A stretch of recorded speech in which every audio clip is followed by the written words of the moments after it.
Welcome, good evening student. तो आज के इस वीडियो में हम आपका स्वागत करते हैं इस स्टडी नॉलेज चैनल पे। ठीक है, my self Rajan from Varanasi. तो आज के इस वीडियो में हम आपको कक्षा 12 जो कि एनसीईआरटी पैटर्न बताया जा रहा है, तो विषय है रसायन विज्ञान का। ठीक है, इम्पॉर्टेंट देखिए, इम्पॉर्टेंट क्वेश्चन का हम आज आपको भाग नंबर 11 बताएंगे। ठीक है, तो जो हमारा 12th पीसीएम सॉल्यूशन एप्लीकेशन है उसका हमने 10 पार्ट का वीडियो अपलोड कर दिया है। अगर आप नहीं देखे हैं तो उसको देख लीजिए। तो आपको हम आज के इस वीडियो में 11वें भाग में क्वेश्चन नंबर 4 से बताना प्रारंभ करेंगे। ठीक है, तो आइए हम देखेंगे क्वेश्चन नंबर 4 क्या पूछा जा रहा है, इसमें क्या करना है, आइए हम हल करके दिखाते हैं आपको। ठीक है, तो क्वेश्चन में बोला जा रहा है क्या कि प्रथम कोटि की अभिक्रिया, ठीक है, प्रथम कोटि की अभिक्रिया की वेग स्थिरांक के लिए व्यंजक लिखिए तथा सन्निहित, ठीक है, सन्निहित पदों को समझाइए। ठीक है, दर्शाइए कि प्रथम कोटि की अभिक्रिया का अर्ध आयुकाल अभिकारकों के प्रारंभिक सांद्रण पर निर्भर नहीं करता है। ठीक है, तो चलिए अब हम इसको हल करके दिखाएंगे। तो आइए हम इसको हल करते हैं। ठीक है, चलिए तो देखिए ध्यान से, तो ध्यान दीजिए, प्रथम कोटि की अभिक्रिया के लिए समीकरण क्या होता है ये तो आपको पता है। ठीक है, तो देखिए ध्यान से क्या होता है, प्रथम, ठीक है, प्रथम कोटि की अभिक्रिया के लिए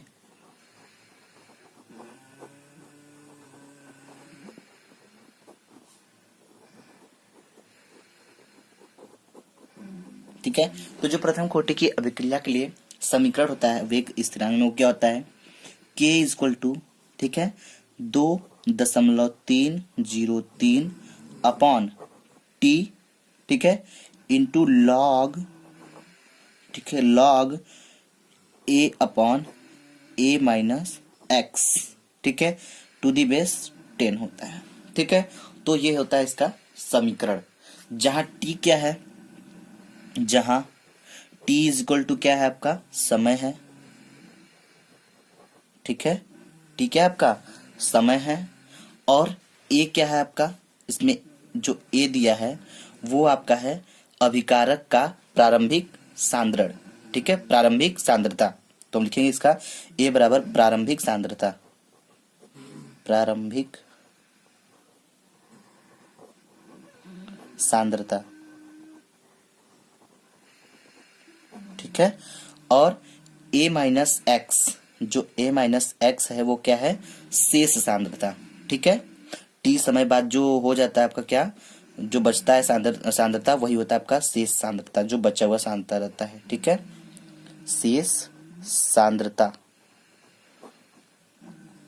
हो गया। तो ये इतना वैल्यू हमको पता है कि इसका मतलब ये होता है।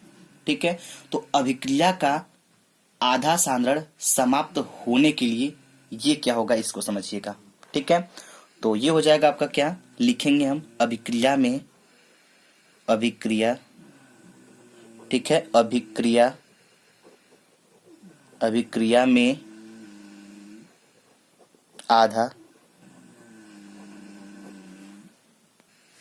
आधा सांद्रण समाप्त होने के लिए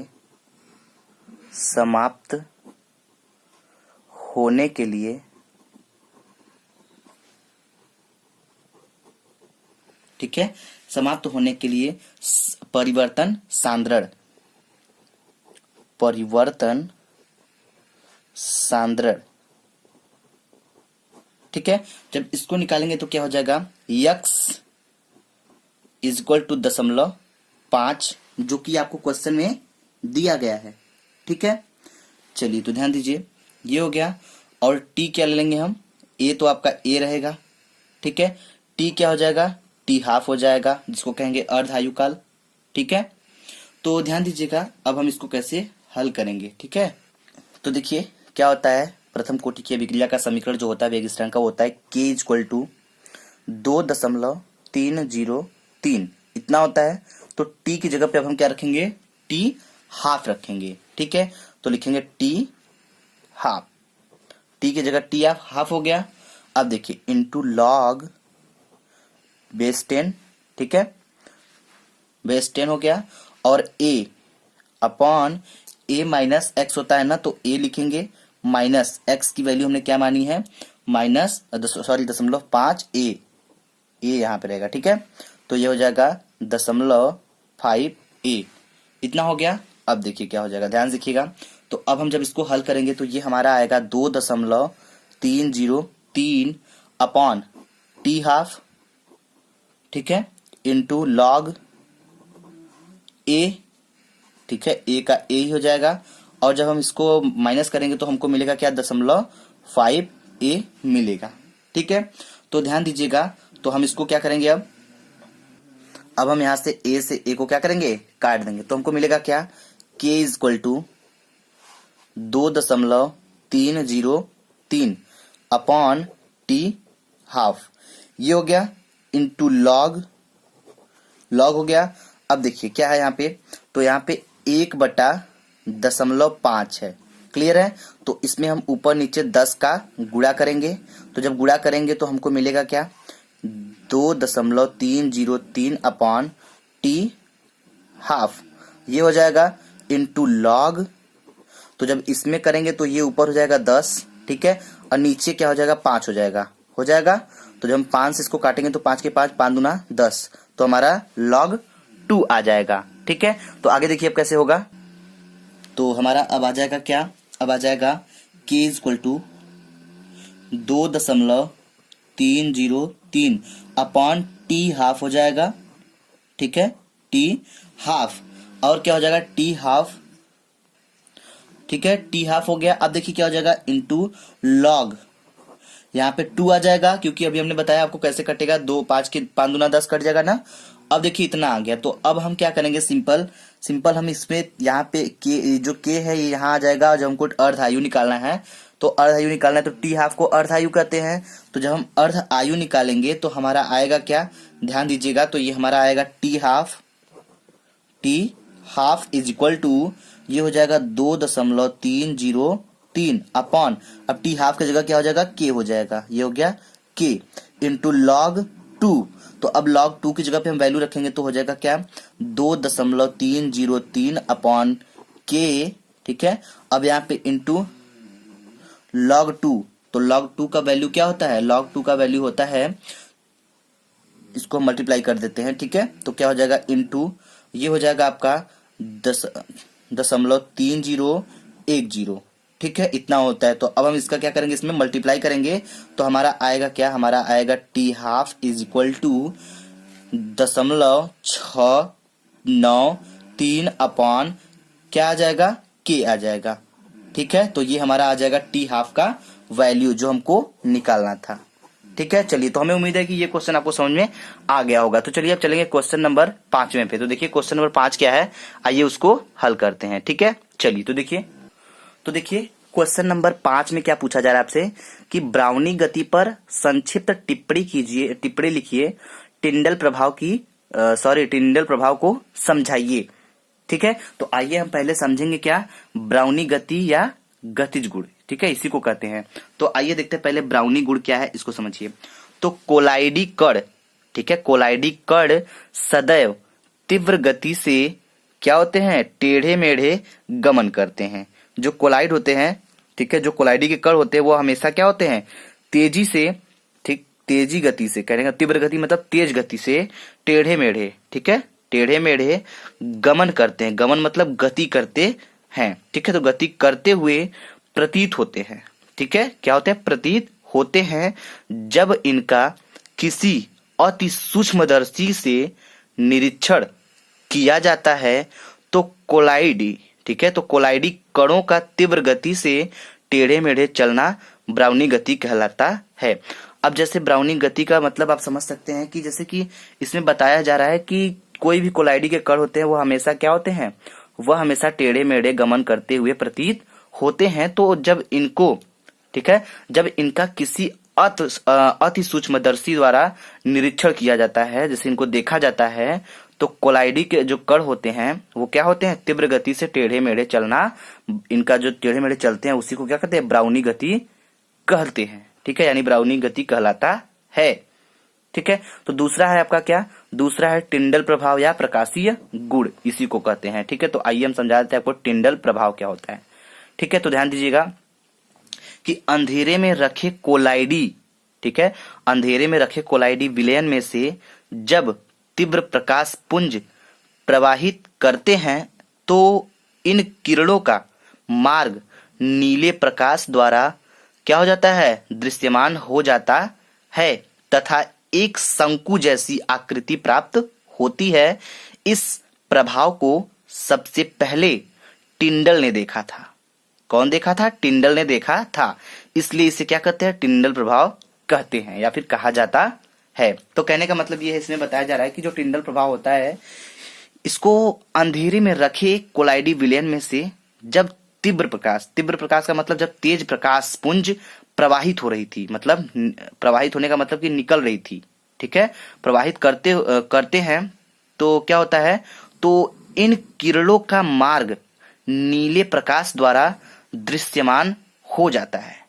ठीक है, दृश्यमान होने का मतलब ये कि दिखाई देने लगता है तथा एक शंकु जैसी आकृति प्राप्त होती है। कैसी आकृति प्राप्त होती है, शंकु जैसी। ठीक है, तथा और इसमें बताया जा रहा है कि इस प्रभाव को सबसे पहले टिंडल ने देखा था। कौन देखा था, टिंडल ने। तो टिंडल एक वैज्ञानिक थे, तो टिंडल ने देखा, तो इसलिए इसका नाम क्या रखा गया, टिंडल प्रभाव। क्लियर है। चलिए, तो अब हम चलते हैं इसके आगे। तो देखिए क्या है, तो ध्यान दीजिए, शंकु जैसी आकृति को टिंडल शंकु तथा इस प्रभाव को टिंडल प्रभाव कहा जाता है। ठीक है, तो ये हो गया क्वेश्चन नंबर 5वां आपका। हमें उम्मीद है कि ये क्वेश्चन आपको समझ में आ गया होगा। ठीक है, तो आइए अब हम बात करेंगे क्वेश्चन नंबर 6वें पे। तो देखिए क्वेश्चन नंबर 6वें में क्या बोला जा रहा था, आइए हम इसको समझते हैं। तो ध्यान दीजिएगा, तो इसमें बोला जा रहा है क्या कि निम्नलिखित को उदाहरण सहित यानी उदाहरण द्वारा समझाइए। क्या है, पहला है आपका स्व उत्प्रेरण या एंजाइम उत्प्रेरण, दूसरा है टिंडल प्रभाव या ब्राउनियन गति। ठीक है, तो आइए हम आपको समझा देते हैं कि क्या होता है ये। ठीक है, तो पहले हम समझेंगे स्व उत्प्रेरण। ठीक है, तो इसमें बताया जा रहा है क्या कि जब किसी रासायनिक अभिक्रिया में, ठीक है, जब किसी रासायनिक अभिक्रिया में बना कोई उत्पाद उस रासायनिक अभिक्रिया के लिए उत्प्रेरक का कार्य करता है तो उसे स्व उत्प्रेरण कहते हैं। ठीक है, जैसे उदाहरण में आप देख सकते हैं क्या, जैसे हम उदाहरण की बात करें इसमें, तो अम्लीय, क्या, अम्लीय, ठीक है, अम्लीय KMNO4,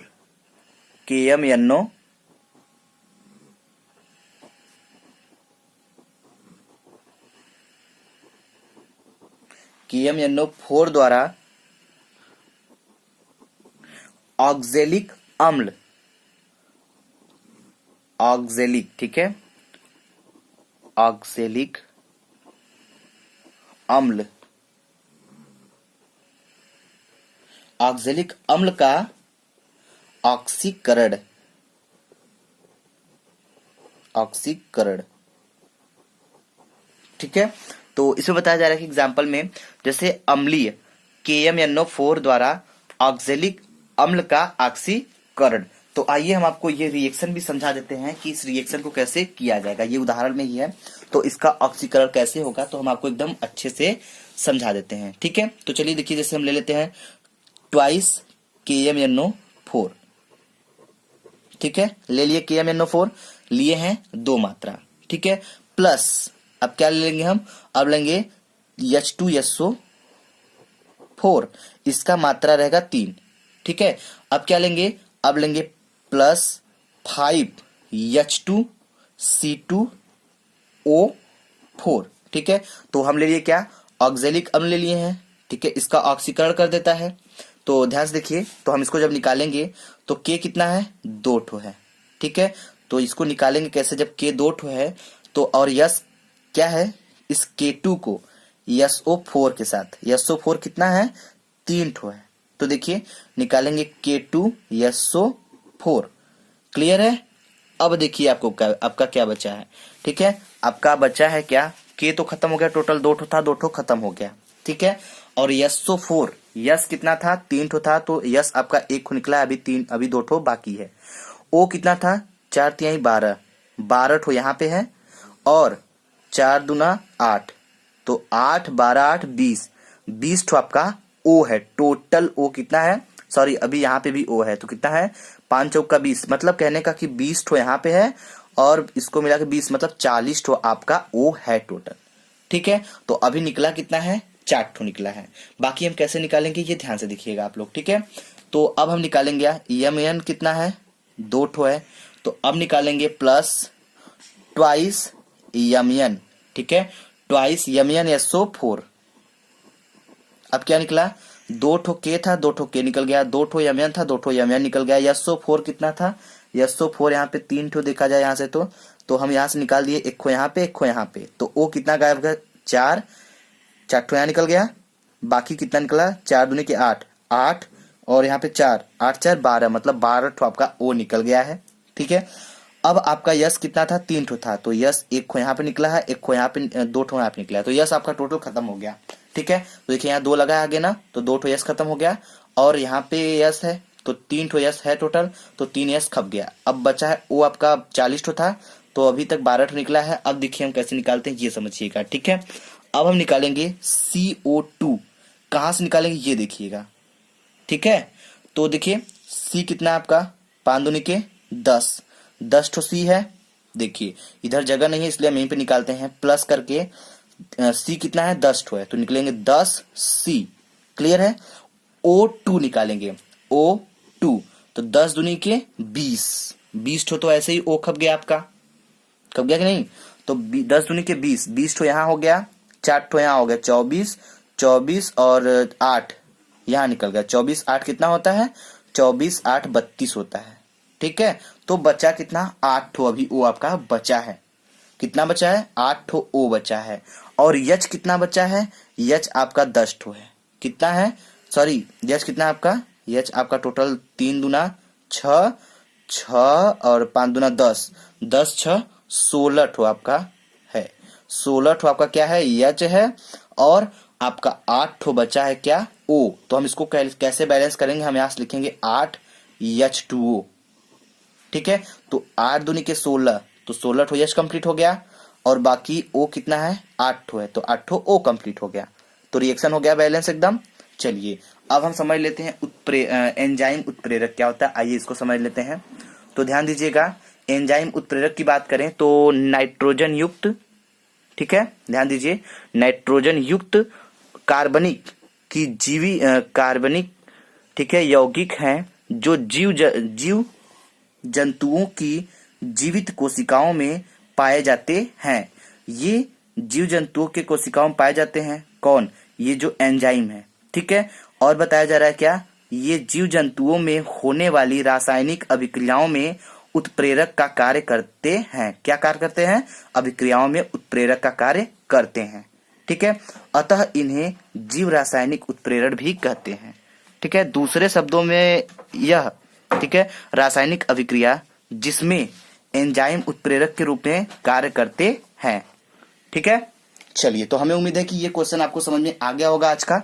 तो अगर आपको ये वीडियो अच्छा लगे तो वीडियो को लाइक करिएगा, शेयर करिएगा, हमें कमेंट बॉक्स में कमेंट करके जरूर बताइएगा। तो अगर ये रिएक्शन में अगर आपको कहीं डाउट है तो भी आप हमें कमेंट बॉक्स में कमेंट करके बता सकते हैं। ठीक है, यदि आपको नहीं समझ में आता है तो आप हमें कमेंट बॉक्स में कमेंट कर सकते हैं। ठीक है, चलिए तो थैंक्स फॉर वॉचिंग।